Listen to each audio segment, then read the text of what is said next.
What do we know about really what happened to Jamal Khashoggi?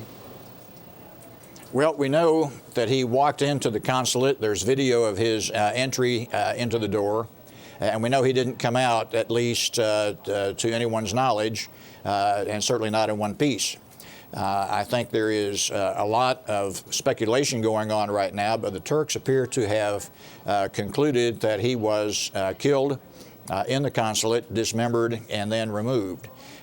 This is still something I think that needs to be verified, of course, but every indication is that the Saudis sent an assassination team of 15 people in 2 private planes and were laying in wait for him when he came into the consulate.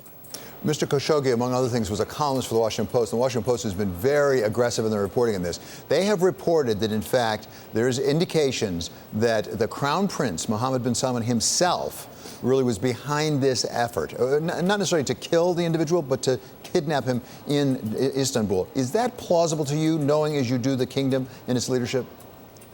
I believe it is plausible, regrettably.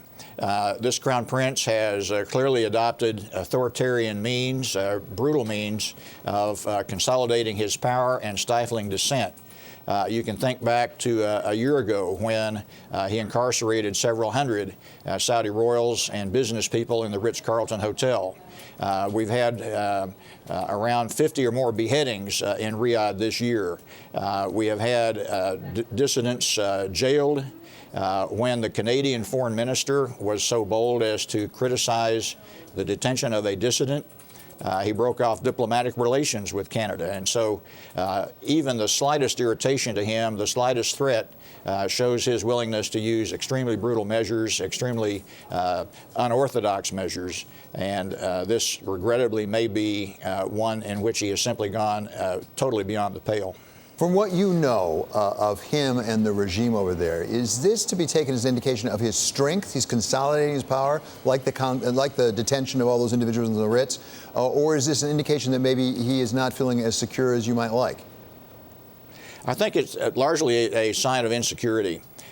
He has alienated many of the senior ranks of the royal family due to his authoritarian measures and his tactics.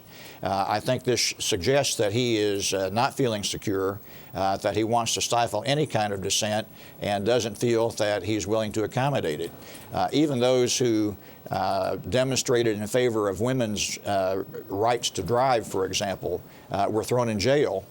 Just as he was allowing women to drive. He wanted to make it clear that those rights were really not rights. They were privileges granted by him and the royal family.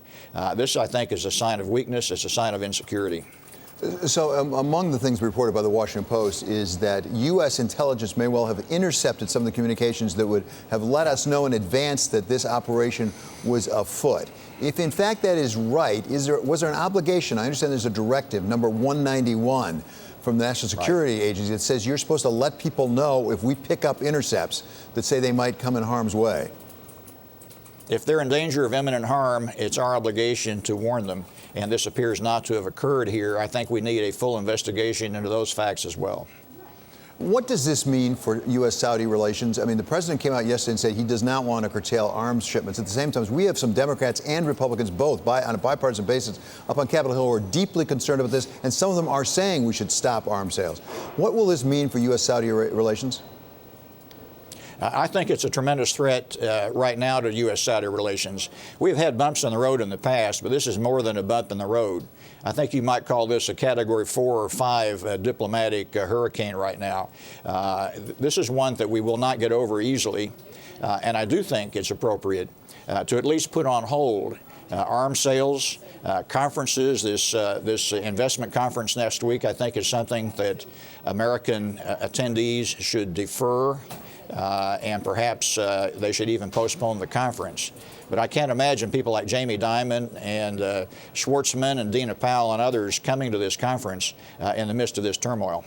And what about a multilateral approach? I mean, is this something that you think that Western nations around the world might get together and bring some pressure to bear on Saudi Arabia? Absolutely. This needs a United Nations or NATO response.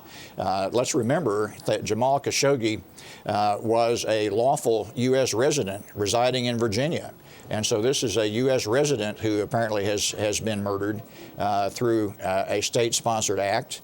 We also have the Magnitsky Act, which many U.S. senators have signed on to, putting the administration on notice that they have to make a determination now as to whether to proceed with sanctions against Saudi Arabia. So, Mr. Investor, finally, this is what I don't understand. Many people had never heard of Jamal Khashoggi before.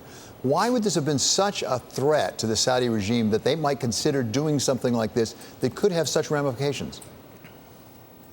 Those in the regime have known Jamal Khashoggi for many years. In fact, many in the international diplomatic community have. Many of my friends, I knew him when I was ambassador. I thought very highly of him. We met a number of times. He was a gentle, thoughtful individual. And those kinds of gentle, thoughtful individuals who write with great credibility, in some ways, are the greatest threats to those who imagine themselves being criticized.